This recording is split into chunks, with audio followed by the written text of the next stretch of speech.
अस्सलाम वालेकुम नाज़रीन, आप देख रहे हैं PSL खेल दीवानों का presented by Cadbury, refresh by Sprite and powered by Jazz. मैं हूं आपके साथ आपकी मेज़बान रमशा कंवल। मेरे साथ रोजाना होते हैं क्रिकेट एक्सपर्ट मोहम्मद वसीम, जो कि अपने एनालिसिस और प्रेडिक्शन से बाबा जी के नाम से खासे मशहूर हो चुके हैं। बहरहाल हम सबसे पहले आज बात करेंगे जो मैच होगा उस पर भी बात करेंगे, खासे एक्साइटिंग मैचेस देखने को मिले। लेकिन सबसे पहले वंस अगेन एक स्पेल हो चुका है जो हमारे देख रहे हैं कि कुछ मैचेस हो चुके हैं। अब दुबई में हुए, शारजा में हुए, वापस दुबई आ रहे हैं, उसके बाद कराची और लाहौर में भी होने।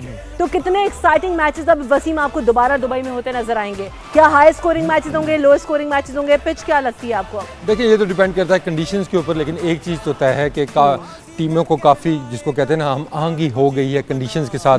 आपको बेहतर परफॉर्मेंसेस नज़र आ रही हैं, बैटिंग के अंदर भी, बॉलिंग के अंदर भी, तो काफ़ी एडजस्ट कर लिया है प्लेयर्स ने। तो अब आपको अच्छी क्रिकेट ही देखने को मिलेगी। शुरू में कुछ टीमों ने स्ट्रगल किया, स्पेशली बैटिंग ने उनकी स्ट्रगल किया है।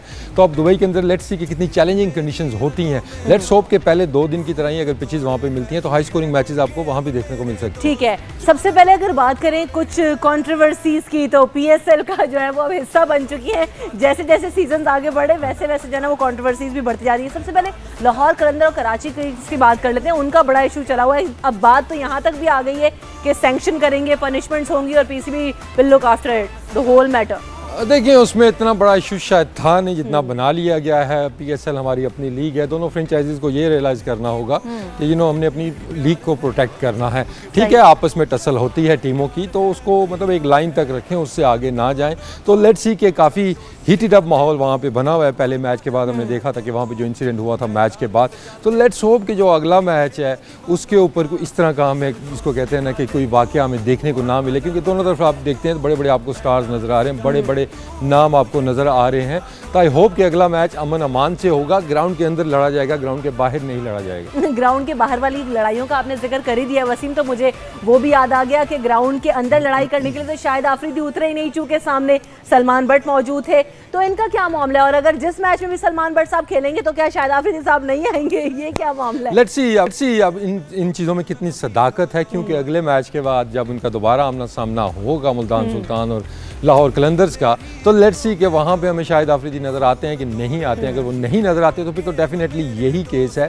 लेकिन बात फिर यहाँ पे आ जाती है कि why you have double standards then. जब शायद आफरीदी कैप्टन थे, वर्ल्ड कप के लिए तैयार कर रहे थे अपनी टीम को, उस टाइम वो सबसे बड़ी उन्होंने वकालत की थी मोहम्मद आमिर की, को उनको टीम में लाना चाहिए। शायद उनको अपनी फिक्र थी कि क्या आमिर आकर उनको वर्ल्ड देंगे। उनको लाने में इतनी आपने जल्दी की है, लेकिन जब दूसरों पर बात आती है तो इस तरह बाइकआउट अगर आप उस तरह कर रहे हैं तो ये भी ज्यादती है। तो जिस तरह मोहम्मद आमिर को लाया गया तो सलमान बट का भी शायद फिर उतना ही हक बनता है। मोहम्मद आसिफ डोमेस्टिक में अच्छी बॉलिंग कर रहा है, उसका भी उतना हक बनता है। तो डबल स्टैंडर्ड्स नहीं होने चाहिए जी। उसकी एज कम थी या उसकी एज ज़्यादा थी, जो सारों का एक जैसा था, तो सबको एक जैसा ट्रीट करना चाहिए, सबको पनिश करना चाहिए, या फिर सबके लिए ओपन डोर्स कर देने चाहिए। तो इशू ये बनना नहीं चाहिए वहाँ पे। नेक्स्ट मैच में क्लियर हो जाएगी ये चीज़। अब ये भी हमने कल देखा है कि बड़ा इसको हम कहा जा रहा है कि कल जो मिकी आर्थर और इंजमामुल हक की मीटिंग हुई है PSL से रिलेटेड, और उसके बाद अब क्योंकि वर्ल्ड कप पर भी सबकी नजरें, इंजमामुल हक भी सिलेक्शन कमेटी का हिस्सा रहे, तो ओवरऑल क्या इस वजह से मीटिंग हुई है? PSL रिलेटेड था, क्या चीजें उसमें से निकली हैं वसीम? देखिए, सबसे पहले कि इनकी मीटिंग पाकिस्तान से बाहर क्यों होती है? इंजमाम साहब पाकिस्तान के अंदर इस तरह की मीटिंग क्यों नहीं कर सकते हैं? उनको साउथ अफ्रीका जाना पड़ जाता है, उनको इंग्लैंड जाना पड़ जाता है। अब PSL के अंदर वो नज़र आ रहे हैं। डोमेस्टिक क्रिकेट में आपको चीफ सेलेक्टर कहीं नज़र नहीं आएंगे। एक आध फाइनल में वो एज ए चीफ गेस्ट चले जाते हैं, लेकिन वो मैच देखने नहीं जाते हैं। दूसरे सेलेक्टर्स फिर आपको कभी नज़र आ जाते हैं डोमेस्टिक क्रिकेट में, लेकिन इंटरनेशनल टूर्स पे आपको इंजमाम साहब सबसे आगे नज़र आएंगे। PSL के अंदर वो सबसे आगे आपको नज़र आएंगे। तो शायद यहाँ पे भी उस तरह के होटल यहाँ पे बना दिए जाएँ, या फिर उस तरह उनको डेली लॉन्च कर दिया जाए। बात ये भी पॉसिबल है कि जिस तरह मिकी आर्थर भी कहते रहे हैं कि PSL से जो टैलेंट निकल रहा है उसको हम बकअप करेंगे, उसको इनकरेज करेंगे कि वो वर्ल्ड कप का हिस्सा बने। तो शायद इस वजह से वो PSL में फिर तो मिकी साहब की खुद छुट्टी हो जानी चाहिए। PSL में उनकी परफॉर्मेंस अच्छी नहीं जा रही है। लेकिन बात यह है कि देखें, आप को वहाँ पे आपको फिर इंपॉर्टेंस आपको नज़र आ रही है। क्योंकि हमने सिर्फ PSL से ही प्लेस लेने हैं। ठीक है, आप लें, क्योंकि डोमेस्टिक में जब सिलेक्टरों से पूछा जाता है, मैंने पूछा हुआ है सिलेक्टर से, वो कहते हैं हम तो 10-10 साल से इन लड़कों को देख रहे हैं, तो अब हमने क्या देखना इनको। तो ये वही लड़के हैं जो PSL में भी होते हैं, तो वहाँ देखने आप पहुँच जाते हैं जहाँ आपको डॉलर मिल रहे हैं। तो यहाँ पर डोमेस्टिक के अंदर भी आए, लड़कों को इनकरेज करें, क्योंकि डोमेस्टिक क्रिकेट के अंदर इंटरेस्ट बिल्कुल ख़त्म हो गया है लड़कों का। पाकिस्तान खेलने का इंटरेस्ट खत्म हो गया, वो सिर्फ PSL खेलना चाहते हैं। उनको पता है PSL खेली तो पाकिस्तान के के दरवाजे हमारे लिए वैसे ही खुल जाने हैं, तो इंजमाम साहब को थोड़ा सा यहाँ पे फोकियत देनी होगी डोमेस्टिक क्रिकेट को। इंजमाम आपको अमेरिका जाते हुए नजर आएंगे, प्राइवेट कोचिंग करने वहाँ पे वो जा रहे हैं, अपनी फ्रेंचाइज के लिए वो सिलेक्शन करने के लिए पाकिस्तान के कोने कोने में वो चले जाते हैं। लेकिन जहाँ बात आती है जिसके लिए वो तनख्वाह ले रहे हैं पाकिस्तान क्रिकेट बोर्ड से, वहाँ पे इनका इंटरेस्ट बिल्कुल नजर नहीं आता है। अच्छा, इंटरेस्ट नहीं है, उसी की वजह से हम देख रहे हैं कि डोमेस्टिक क्रिकेट की जो भी खास तौर पे बात हो रही है, उसका जो फॉर्मेट चेंज करने की बात करेंगे, फ्रेंचाइजेस खत्म करेंगे और उसके अलावा मेरे ख्याल से जो प्राइवेट डिपार्टमेंट्स हैं उनको खत्म करेंगे। तो कुछ जगहों पर कहा जा रहा है बहुत अच्छा होगा, डोमेस्टिक क्रिकेट का रिवाइवल होगा। कुछ एक्सपर्ट्स ये कह रहे हैं कि नहीं, आप इसे तबाह कर देंगे मजीद। आपकी नजर में क्या होगा? अब उस मीटिंग के अंदर भी सारे डिपार्टमेंट्स के हेड को भी बुलाया गया है, वो आके रिकमेंड करेंगे जी कि स्ट्रक्चर क्या होना चाहिए। और इस मीटिंग के अंदर आपको अक्सर लोग वो नजर आएंगे जिनको ये नहीं पता कि इसको बॉल कहते हैं और उसको बैट कहते हैं। उन्होंने पाकिस्तान क्रिकेट का फ्यूचर डिसाइड करना है, तो पीसीबी को देखना होगा कि हम ये क्या कर रहे हैं, किन लोगों से मशवरे ले रहे हैं। तो ये क्रिकेटर का काम है। तो क्रिकेट प्लेयर्स को इसके अंदर, जो हमारे एक्स प्लेयर्स हैं, जो क्रिकेट जिनको नॉलेज है, इनको इन्वॉल्व करें। आप बिल्कुल गलत किस्म के लोगों को आप रेकमेंड कर रहे हैं कि हर डिपार्टमेंट का जो हेड है, जिसको क्रिकेट का कोई पता नहीं है, उसने आगे डिसाइड करना है कि फ्यूचर पाकिस्तान क्रिकेट का क्या होगा। तो ये वैसे ओवरऑल डिपार्टमेंट्स खत्म हो जाने चाहिए या बरकरार रहने चाहिए डोमेस्टिक क्रिकेट के लिए? देखिए, उसके लिए बैकअप प्लान क्या है पीसीबी का। डिपार्टमेंट अगर आप ख़त्म करते हैं तो हज़ारों की तादाद में प्लेयर्स और ऑफिशियल वो अनएम्प्लॉयड हो जाएंगे, उनकी नौकरियां नहीं रहेंगी, उनके घर कैसे चलेंगे, ये क्वेश्चन है पीसीबी के लिए। वो कह तो रहे हैं कि हम ये करेंगे वो करेंगे, ऑस्ट्रेलिया मॉडल उसको फॉलो करेंगे, इंग्लैंड वालों को फॉलो करेंगे। लेकिन बात वो ये ना कि जब नॉन मैरिड पर लोग लगाएं वसीम, तो ऐसे लोगों के अगर आप खाते भर रहे हैं तो वो भी फिर फ़ायदा नहीं है उसका। बिल्कुल, अगर आपने रीजन्स का देख लिया है कि हमारी क्रिकेट जो तबाह हो रही है वो इसलिए कि रीजन्स के अंदर करप्शन है और आप उसी रीजन को प्रमोट कर रहे हैं। लेट्स सी कि उन रीजन्स को अब कौन चलाता है। वही करप्ट लोग आगे रीजन को अगर चलाएंगे फिर तो बेड़ा गर्क ही हो जाना है। जो रही सही कसर है वो भी निकल जानी है, क्योंकि अभी तक जो क्रिकेट हमारी बची हुई थी वो डिपार्टमेंट क्रिकेट की वजह से बची हुई थी, क्योंकि वहाँ पे काम थोड़ा बेहतर हो रहा था। उसके बाद पीएसएल आई। चले बैक टू द पीएसएल, काफी सारा हो गया डोमेस्टिक क्रिकेट और क्रिकेट का रिवाइवल, उस पर तो हम बात करते ही रहेंगे ग्रेजुअली। लेकिन पीएसएल में हम देख रहे हैं कि वसीम खासी इस दफ़ा इंजरीज हुई है। बहुत सारे प्लेयर्स जो इंटरनेशनल प्लेयर्स हैं, 2-3 प्लेयर्स वो वापस भी जा चुके हैं। हमारे अपने जो लोकल प्लेयर्स हैं वो भी इंजर्ड है। तो ये इंजरीज की वजह क्या है? क्या फटीग है, एजेड है, क्या? देखिए, उसमें अगर हम स्टेटमेंट देखते हैं, प्रेस कॉन्फ्रेंस की थी मिकी आर्थर ने, उसमें उन्होंने मेंशन किया जी शादाब खान, फ़हीम अशरफ, बाबर आजम, शाहीन शाह अफरीदी, ये सारों को छोटी छोटी इंजरियां हैं जिनकी उनको वरी है वर्ल्ड कप से पहले। अब जाहिर है पीएसएल के अंदर इनको रेस्ट बहुत मुश्किल है कराया जाएगा। एक मैच हमने देखा है कि शाहीन शाह अफरीदी को रेस्ट करवाया गया है। तो ये काम मिकी आर्थर साहब का था कि एज अ हेड कोच सबसे बड़ी आपकी जिम्मेदारी जो वो यही बनती है कि आपने वर्कलोड को मैनेज करना है। यही लड़के आपकी लगातार क्रिकेट खेलते हुए आ रहे हैं, चाहे आपके जिम्बाब्वे से मैच हो रहा है, चाहे ऑस्ट्रेलिया से हो रहा है, तो आपने कुछ भी नहीं किया, सिर्फ आप जीत के लिए गए, अपनी नौकरी बचाने के लिए आप गए हैं। अब उसका नुकसान क्या होगा कि आखिर में जाके खुदा न खास्ता इन लड़कों में से कोई सीरियस इंजर्ड हो गया तो Pakistan will struggle big time in the world cup. क्योंकि पीएसएल के अंदर मिकी आर्थर को कोच असूलन नहीं होना चाहिए। पीएसएल के अंदर किसी फ्रेंचाइज के साथ उनको नहीं होना चाहिए। कॉन्फ्लिक्ट ऑफ इंटरेस्ट आता है, लेकिन वो कराची की कोचिंग भी करते हैं, वो पाकिस्तान की कोचिंग भी करते हैं, और दोनों का हाल जो है वो कंपैरेटिवली सेम ही है। और आपको प्लेयर्स भी वही नजर आएंगे कि जो उनको कहा जाता है ना, उन्होंने काफी सारे अपने बेटे बनाए हुए हैं, वो आपको कराची किंग्स के अंदर भी वही नजर आएंगे, पाकिस्तान टीम के अंदर भी वही नजर आएंगे। तो पीसीबी की नई मैनेजमेंट आई है, उनको ये देखना होगा कि जो पाकिस्तान क्रिकेट टीम के साथ एफिलिएटेड है लोग, उनको किसी भी फ्रेंचाइज के साथ नहीं होना चाहिए, क्योंकि ना चाहते हुए भी कॉन्फ्लिक्ट आता है और इसका शिकार पाकिस्तान टीम हो रही है। लेकिन मिकी आर्थर को सोचना होगा कि इन लड़कों को वर्कलोड या क्यों नहीं मैनेज किया गया। अब इंजरियां सामने आ रही हैं तो लास्ट मिनट पे अगर 2 से 3 लड़के हमारे इस तरह इंजर्ड हो गए तो फिर हम क्या करेंगे वहाँ? ओवरऑल सबसे ज़्यादा नुकसान इन इंजरीज को जो हुई हैं, हफीज़ चले गए, उसके अलावा हम देख रहे हैं कि बहुत सारे फॉरेन प्लेयर्स चले गए, तो उसके बाद किस फ्रेंचाइज को आप समझ रहे हैं कि सबसे भारी प्लेयर पड़ा होगा जो इंजर्ड होकर चला गया इस वक्त? देखिए, हर प्लेयर की अपनी एक वैल्यू होती है। कुछ प्लेयर जो है इंजर्ड होकर चले गए, इन बेल की बात करते हैं, वो पहला मैच खेले, उन्होंने 50 रन बनाए इस्लामाबाद यूनाइटेड के लिए, उनका इफेक्ट पड़ेगा उसको। लेकिन उसके बाद उनकी रिप्लेसमेंट भी आ रही है, वो भी अच्छे प्लेयर हैं। अगर हम देखते हैं फ्लैचर को, तो बाकी टीमों को हम देखते हैं तो हफीज़ का अब पीएसएल पे तो असर पड़ा ही पड़ा है, लेकिन वो वर्ल्ड कप तक भी शायद वो फिट नहीं हो सकेंगे। On field injury doesn't matter, हो जाती है, वो आपके कंट्रोल में नहीं है। लेकिन जो बाकी जितनी इंजरीज की बात हो रही है, चाहे आप शादाब की बात करें, फेम की करें, ये ऑन फील्ड इंजरीज नहीं है, ये ज़्यादा क्रिकेट खेलने की वजह से हुई हैं। तो ये चीज़ें, इन चीज़ों से बचा जा सकता था, लेकिन फेल हुई है हमारी मैनेजमेंट उसमें। लेकिन बाकी अगर आप ओवरऑल देखते हैं तो थोड़ा सा हम कह सकते हैं कि अनफॉर्चुनेट रही है PSL के बड़े बड़े नाम इसमें, कुछ तो मिसिंग थे, उसके बाद कुछ आए वो इंजर्ड हो गए।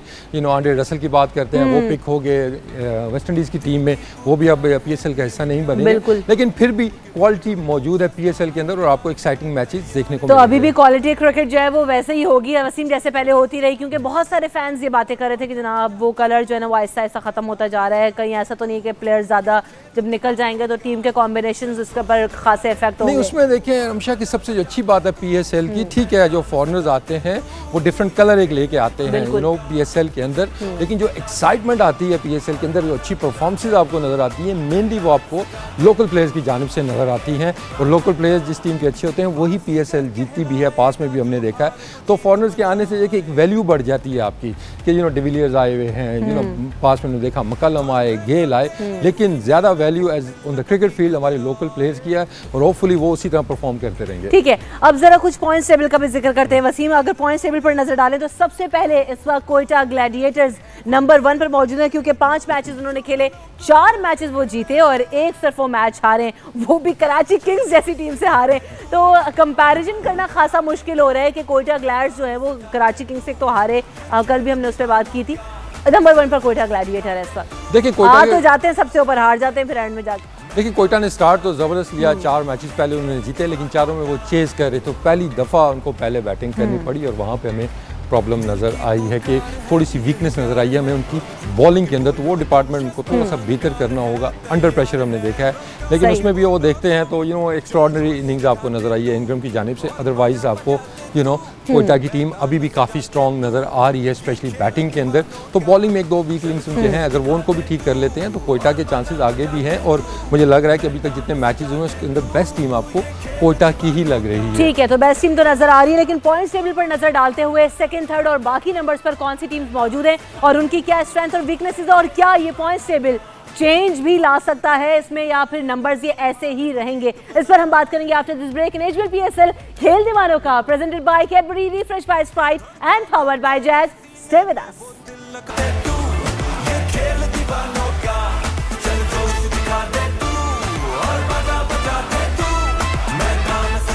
Welcome back in HBL PSL खेल दीवानों का, presented by Cadbury, refresh by Sprite and powered by jazz.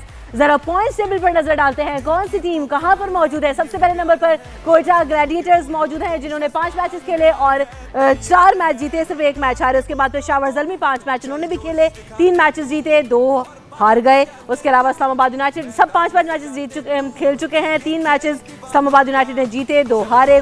Lahore Qalandars की अगर बात की जाए तो उन्होंने सिर्फ 2 मैचेस जीते, 3 हार गए। कराची किंग्स ने भी 2 मैचेस जीते और 3 हार गए। मुल्तान सुल्तान अभी तक सिर्फ और सिर्फ 1 मैच जीत सका है। तो सबसे पहले कोयटा ग्लैडिएटर्स की वसीम बात कर लेते हैं, क्या कौन से प्लेयर्स आपको लगता है कि खासे अच्छा कंट्रीब्यूट करते रहे कोयटा ग्लैडिएटर्स के लिए, क्योंकि उनके पास उमर अकमल मौजूद हैं, शिन वॉटसन मौजूद हैं, रोसो उनके पास मौजूद है, खासे अच्छी परफॉर्मेंसेस वो देते आए अभी नहीं तक। बैटिंग तो आपको एक तगड़ा यूनिट नजर आ रहा है, चाहे आप वॉटसन की बात करें वो कंसिस्टेंटली परफॉर्म कर रहे हैं, रोसो को हमने देखा है कि उनको भी नजर आ रहा है कि वो फॉर्म में आ रहे हैं, उमर अकमल वेरी कंसिस्टेंट हमें नजर आया। उसके बाद सरफराज अहमद अच्छी बैटिंग कर रहे हैं और अनवर अली ने आगे उस दिन आखिर में जिस तरह 4 छक्के लगाए, ये भी गुड न्यूज़ है उनके लिए। तो बैटिंग का इतना इशू नहीं है, हमने देखा है कोयटा को।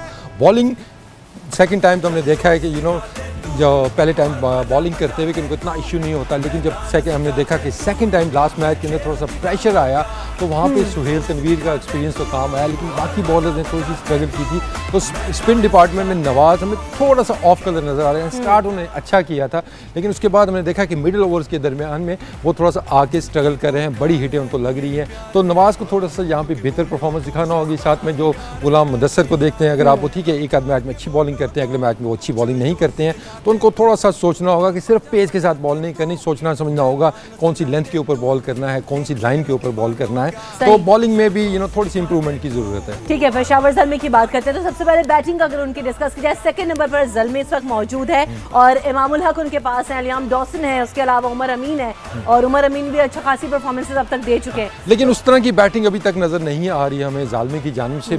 ज़्यादातर हम जो देख रहे हैं कि वो बॉलिंग के ऊपर मैचेस जीत रहे हैं। बैटिंग में हमने देखा है कि उस तरह इमामुल्लाह का एक गुड एडिशन हुआ है, स्पेशली अगर मैचेस होते हैं 160 170 वाले, जहाँ पे आस्किंग रन रेट जो इतना ज़्यादा नहीं है, तो वेरी इफेक्टिव प्लेयर्स अभी तक 2 मैचेस के अंदर ज़बरदस्त परफॉर्मेंस दी है इमामुल हक ने।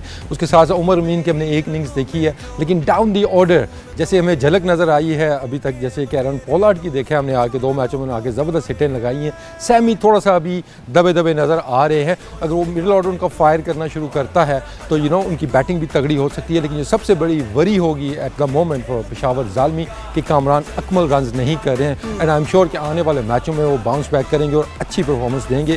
क्योंकि बॉलिंग की अगर हम बात करते हैं तो बॉलिंग का तो कंपैरिजन भी इस टाइम किसी और टीम से नहीं बन रहा है, क्योंकि जिस टीम के अंदर हसन अली होंगे, जिस टीम के अंदर वहाब रियाज होंगे, उमैद आसिफ आपकी अच्छी बॉलिंग करें, समीन गुल को उनके पास है। लास्ट मैच में उन्होंने स्ट्रगल की, लेकिन ओवरऑल देखते हैं तो बुरी परफॉर्मेंस वो भी नहीं देख रहे हैं। और डॉसन की आपने बैटिंग में बात की है तो बॉलिंग में भी अच्छा कंट्रीब्यूट कर रहे हैं, तो बॉलिंग में इतने ज़्यादा इश्यूज नहीं है ज़ालमी को, इट्स द बैटिंग तो उनको कंसर्न होगा। ठीक है, उसके बाद इस्लामाबाद यूनाइटेड की अगर बात करें तो इस्लामाबाद यूनाइटेड हमेशा हर पीएसएल में हम देखते हैं कि पॉइंट टेबल में नीचे होता है एंड देन ग्रेजुअली वो सडनली ऊपर आते हैं और मैच बल्कि क्या टूर्नामेंट पूरा पीएसएल ही जीत जाते हैं, टाइटल जीत जाते हैं।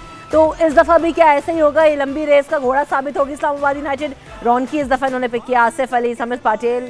देखिए इनकी यही टीम आपको तकरीबन सारे पीएसएल के अंदर नजर आएगी। इक्का दुक्का प्लेयर्स इनके चेंज होते हैं, रॉकी रेगुलर इनसे खेल रहे हैं और अभी तक वो ज़बरदस्त परफॉर्मेंस दे रहे हैं। उसके बाद बैटिंग के अंदर हम देखते हैं तो आसिफ अली ठीक है, थोड़ी सी झलक हमें उनकी नज़र आई है, लेकिन उस तरह की बड़ी परफॉर्मेंस अभी तक उनकी जानिब से उस तरह नज़र नहीं आई है। कंसिस्टेंटली इन्होंने 2 मैचेस जिताए हैं। हुसैन तलत थोड़ा सा स्ट्रगल कर रहे हैं, तो थोड़ा सा बैटिंग को इनको थोड़ा सा इंप्रूव करना होगा यहाँ पे, क्योंकि बैटिंग अगर आप उन पेपर देखते हैं तो काफ़ी ज़्यादा ऑलराउंडर्स आपको नज़र आते हैं। नंबर 9 तक आपको इनकी बैटिंग नज़र आती है, लेकिन टफ कंडीशंस के अंदर हमने देखा है कि वो क्लैप्स कर जाते हैं, तो थोड़ी सी स्टेबिलिटी लानी होगी बैटिंग के अंदर भी।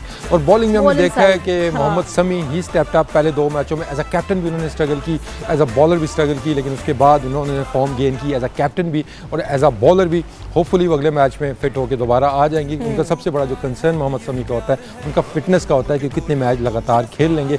बाकी स्पिन डिपार्टमेंट जब आते हैं वो हैट्रिक्स करके चले जाते हैं, बिल्कुल। और स्पिन डिपार्टमेंट आप कह सकते हैं कि वन ऑफ द स्ट्रॉन्गेस्ट कह सकते हैं आप पीएसएल के अंदर। लेकिन समी के साथ उनके पास बॉलर्स में फ़हीम अशरफ मौजूद हैं, मूसा उनके पास है। फ़हीम अशरफ खासी अच्छी अभी तक बॉलिंग करते आए। बिल्कुल, बॉलिंग का इतना ज़्यादा इनको इशू नहीं है, क्योंकि स्पेशली स्पिन डिपार्टमेंट देखते हैं वेरी स्ट्रॉन्ग। आपको शादाब खान नज़र आते हैं, समीत पटेल अच्छी बॉलिंग कर रहे हैं, तो बॉलिंग का इतना इशू नहीं है। इनका भी जो प्रॉब्लम चल रहा है वो बैटिंग का ही है। ठीक है, next moving on to Lahore Qalandars.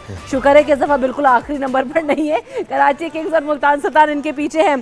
तो लाहौर कलंदर इस दफ़ा क्या ऊपर आ सकता है? क्योंकि AB डिविलियर्स इनके पास आ गए हैं, फ़खर जमान इनके पास हैं, सुहेल अख्तर इनके पास मौजूद है। बैटिंग साइड खासी स्ट्रॉन्ग नज़र आ रही है। देखिए शुरू के मैचेस में हमने देखा था कि top of the order struggle की थी, top of the order partnership लग रही थी, लेकिन middle order big time struggle कर रहा था। लेकिन AB के फॉर्म में आने से तो अब आपको एक स्ट्रॉन्ग बैटिंग लाइनअप नज़र आ रही है। डेविड विस्से आपको नज़र आ रहे हैं कि डाउन द ऑर्डर आके वो अच्छी हिटें लगा रहे हैं। कोरे एंडरसन ने ज्वाइन किया है, लेट्स सी कि वो कितनी जल्दी एडजस्ट करते हैं अपने आप को, क्योंकि सारे बड़े बड़े नाम है। तो एकदम से लाहौर की आपको एक डिफरेंट टीम नज़र आ रही है, क्योंकि बॉलिंग का तो उनको इशू नहीं था कि ज़बरदस्त बॉलिंग अटैक इनका, चाहे आप हारिस रऊफ की बात करें, आप शाहीन शाह अफरीदी की बात करें, संदीप की बात करें, स्पिनर डिपार्टमेंट राहत अली विकेट ले रहे हैं उनके लिए, तो बॉलिंग का इनका प्रॉब्लम नहीं है। But I can tell you one thing कि लाहौर कलंदर्स की टीम अब एकदम डिफरेंट नज़र आना शुरू हो गई है। ऑल्दो के लास्ट मैच वो हारे हैं, लेकिन क्लोज मैच वो भी हुआ था। तो PSL आप कह सकते हैं कि ओपन हो गई है, कोई भी टीम अभी भी क्वालिफाई कर सकती है, अदर देन मुल्तान जो बिग टाइम स्ट्रगल कर रहे हैं। मुल्तान की मैं बात करूंगी, लेकिन उससे पहले कराची किंग्स की बात कर लेते हैं। तो बैटिंग साइड जो लास्ट मैच हुआ उसके बाद तो लगता है कुछ ज़्यादा ही जो है वो इनफॉर्म है। हालांकि इंग्राम ने 1 साइडेड इनिंग्स खेली, लेकिन उसके बावजूद बाबर आजम उससे पिछले मैचेस में खासी अच्छी परफॉर्मेंस देते आए। उसके अलावा लिविंगस्टोन के पास मौजूद है। तो क्या कराची किंग्स ऊपर आ सकते हैं पॉइंट्स टेबल में? बिल्कुल, जिस तरह की क्रिकेट वो अब खेल रहे हैं, पिछले मैच से काफ़ी ज़्यादा कॉन्फिडेंस उनको आया होगा। ठीक है, बॉलिंग में उनको थोड़ा सा ये है कि नाम तो बड़े बड़े मौजूद हैं बॉलिंग के अंदर, लेकिन उस तरह की बड़ी परफॉर्मेंसेज नज़र नहीं आ रही हैं बॉलिंग के अंदर। मेन कंसर्न ऑन पेपर अगर आप टीम देखते थे तो उसमें आपको बैटिंग भी नज़र नहीं आती थी, कि जहाँ पे आपके पास बाबर आजम अगर मौजूद हैं तो वहाँ पे प्रॉब्लम होनी नहीं चाहिए थी, क्योंकि बाबर आजम लास्ट मैच में जल्दी आउट हुए हैं। बट आप एक्सपेक्ट कर सकते हैं कि अगले मैच में वो कम बैक करेंगे। तो मिडिल ऑर्डर थोड़ा सा फायर नहीं कर रहा था, वहाँ पे हमने जो देखा है कि कि लिविंगस्टन को नीचे लाया गया है, तो थोड़ा उससे भी बेन डंक है नीचे आके, वो भी अच्छा खेल रहे हैं। लेकिन सबसे बड़ा जो डिफरेंस आप मेक करेंगे वो इंग्रम है, तो एक डिफरेंट आपको टीम कराची की नज़र आ सकती है और सरप्राइज कर सकती सकती है किसी भी टीम को। अच्छा, कराची के बॉलर्स पर भी मैं बात करूंगी कि क्या वो उनके स्ट्रेंथ बन सकते हैं या है, क्योंकि आमिर उनके पास है और बहुत सारे अच्छे बॉलर्स उनके पास हैं। उसके अलावा मुल्तान सुल्तान लास्ट नंबर पे मौजूद है, उसे अपने पॉइंट्स बढ़ाने के लिए क्या करना होगा और उनके पास उनकी स्ट्रेंथ और वीकनेस क्या है, इस पर बात होगी after this break in HBL PSL खेल दीवानों का, presented by Cadbury, refresh by Sprite and powered by Jazz. ये खेल दीवानों का बाजीगर कहलाएगा जो हार को जीत बना। Welcome back in HBL PSL खेल दीवानों का, presented by Cadbury, refresh by Sprite and powered by Jazz. Points table in discussion है। सेकंड लास्ट नंबर पर कराची किंग्स है, बैट्समैन की हमने बात की है। उसके अलावा बॉलर्स जो हैं उनके पास खासे अच्छे मौजूद हैं। मोहम्मद आमिर उनके पास मौजूद है, उमर खान है, आमिर यामीन है इस दफा। तो फिर कराची किंग्स ऊपर क्यों नहीं आ रहे? बैट्समैन भी हैं, बॉलर्स भी हैं, फिर भी सेकंड बहुत फिक्र हो रही है कराची किंग्स की यहाँ पे। ऑब्वियसली जितनी बड़ी वो टीम है, जितना ज़्यादा वो एक जज्बा एक हमें लाहौर कलंदर्स का भी नज़र आता है, लेकिन कराची किंग्स का भी एक बड़ा माहौल हमें नज़र आता है पीएसएल के अंदर। तो सबकी ख्वाहिश होती है कि वो बेहतर परफॉर्मेंस से बॉलिंग की बात करते हैं। नो डाउट बड़े बड़े नाम आपको याद वहाँ पे नज़र आएंगे, लेकिन उनको अब यूटिलाइज कैसे करना है, that is the question for Imad Wasim. कि हमने देखा कि पिछले मैचेस के अंदर इमाद वसीम ने खुद मिडल ओवर्स किए, उसमें कामयाबी उनको नहीं मिली। तो आई थिंक इमाद वसीम को नया बॉल खुद ही करना चाहिए, मोहम्मद आमिर के साथ या किसी और बॉलर के साथ उन्होंने करना है। And they should look for the wickets, कि शुरू में उनको विकेट्स मिले। वो थोड़ा सा डिफेंसिव उस पर जाते हैं जिसमें वो काफ़ी ज़्यादा रन्स करवा देते हैं और उसके बाद हमने देखा कि प्रॉब्लम आती है। आमिर यामीन नए बॉल के अच्छे बॉलर हैं, उनको पुराने बॉल के साथ यूज़ नहीं करना चाहिए। उनको हमने देखा उस्मान खान शिनवारी पिछला मैच नहीं खेले, लेट्स सी कि वो फिट होकर अगला मैच आप खेलते हैं या नहीं खेलते हैं, लेकिन उसमें बेहतरी आ सकती है अगर उनको यूटिलाइज बेहतर तरीके से किया जाए। अच्छा, क्योंकि हम टीम्स की बात करें, पॉइंट्स टेबल डिस्कस करें, मुल्तान सुल्तान की भी मैं बात करूंगी, लेकिन ज़रा दुबई में क्या माहौल है, अपडेट्स उमर से भी लेते हैं। उमर हमारे साथ मौजूद है। उमर फारूक, आप शो में लाइव हैं, हमारे साथ मौजूद हैं, तो हमें ये बताइए सबसे पहले कि जो इस वक्त कंट्रोवर्सीज चल रही हैं और साथ साथ मिकी आर्थर साहब की जानिब से भी ये कहा गया है कि हमारे बहुत सारे प्लेयर्स इंजर्ड हैं और हमें वर्ल्ड कप में आगे प्रॉब्लम्स हो सकती हैं, तो अभी क्या अपडेट्स हैं वो जो इंजर्ड प्लेयर हैं उनके बारे में भी, और मिकी आर्थर क्या स्टेटमेंट देते रहे हैं? उमर बिल्कुल, जो कल की मीटिंग हुई है उसमें से काफी सरप्राइजेस आपको इस दिन में देखने को मिलेंगे, बिकॉज जितने लड़के इंजर्ड है उन सबको रेस्ट पे डाला जा रहा है और ताकि वर्ल्ड कप से पहले लड़के फ्रेश हों। अब सबसे बड़ा कंसर्न जो कल डिस्कशन का हिस्सा बना रहा है मोहम्मद हफीज की फिटनेस का और उनकी इंजरी का रहा है, because Mohammad Hafeez world cup की प्लानिंग के बड़ा सख्त प्लान में वो शामिल है, बिकॉज सीनियर प्लेयर भी है, इंडिया में अच्छा रिकॉर्ड भी है उनका, लास्ट टाइम में बिल्कुल। ये उनका एक बड़ा सेटबैक है इस पूरी जो इस पीएसएल से भी तो उनको सेटबैक हुआ लाहौर को, लेकिन पाकिस्तान को सेटबैक हुआ, बिकॉज जबान जो है उनके वजह दादी तो उन्होंने भी कहा था बड़ा एक मेजर फिगर अपने रखा होता बिग बॉलर के मिडिल ऑर्डर में उसको रखना था मैं, लेकिन उसके रिप्लेसमेंट में काफी उसके लड़के देखे जा रहे हैं यहाँ पे। लेकिन I think they are being very sweet on Hafeez. वो चाह रहे हैं कि हम थोड़ा वेट कर लेंगे हफीज के लिए।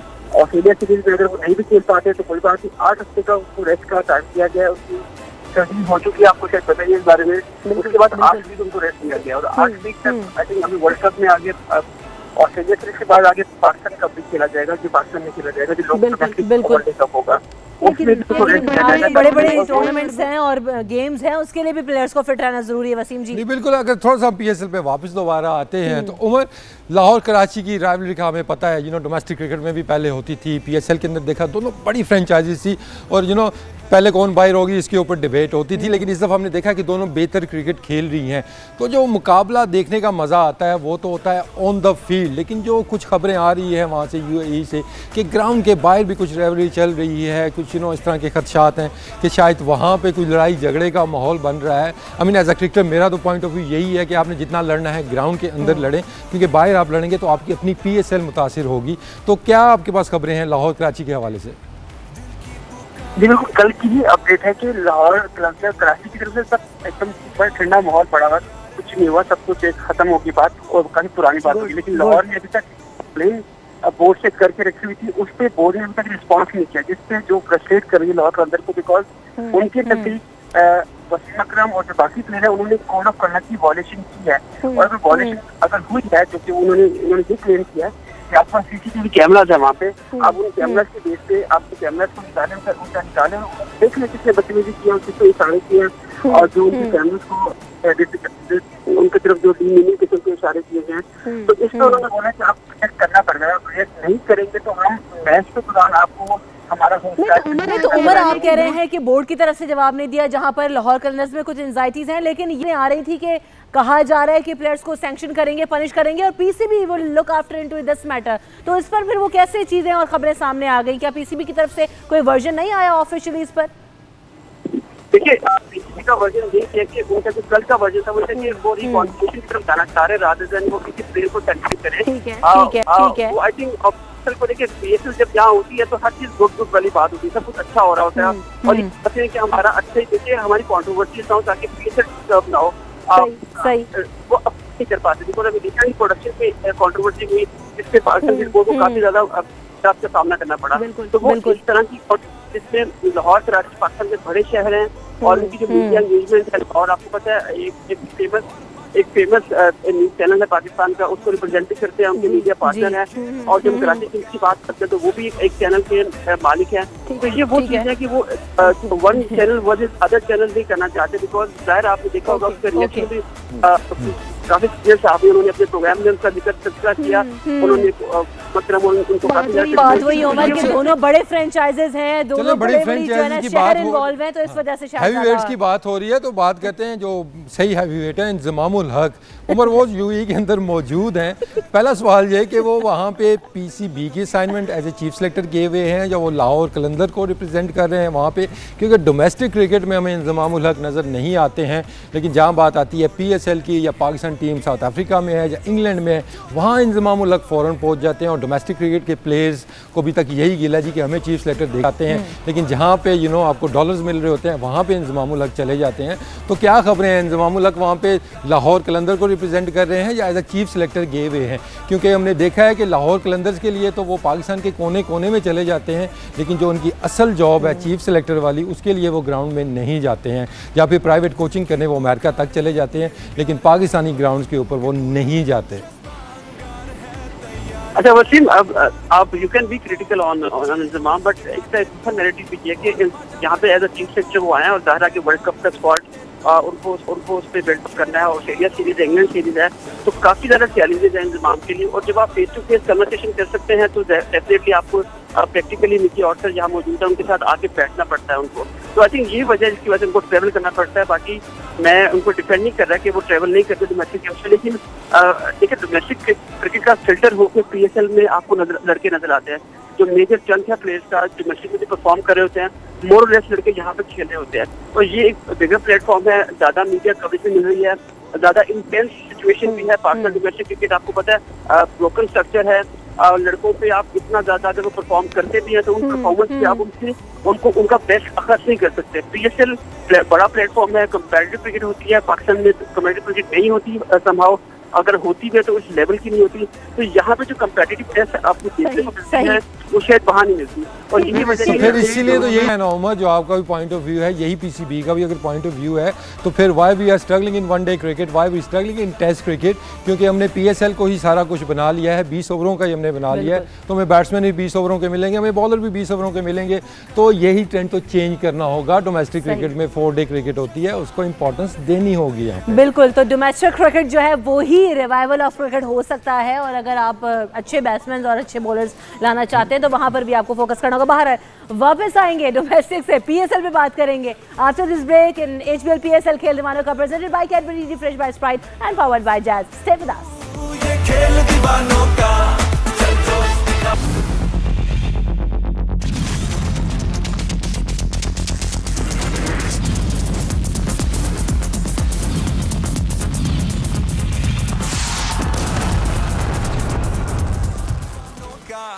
चल जोश दिखा दे तू।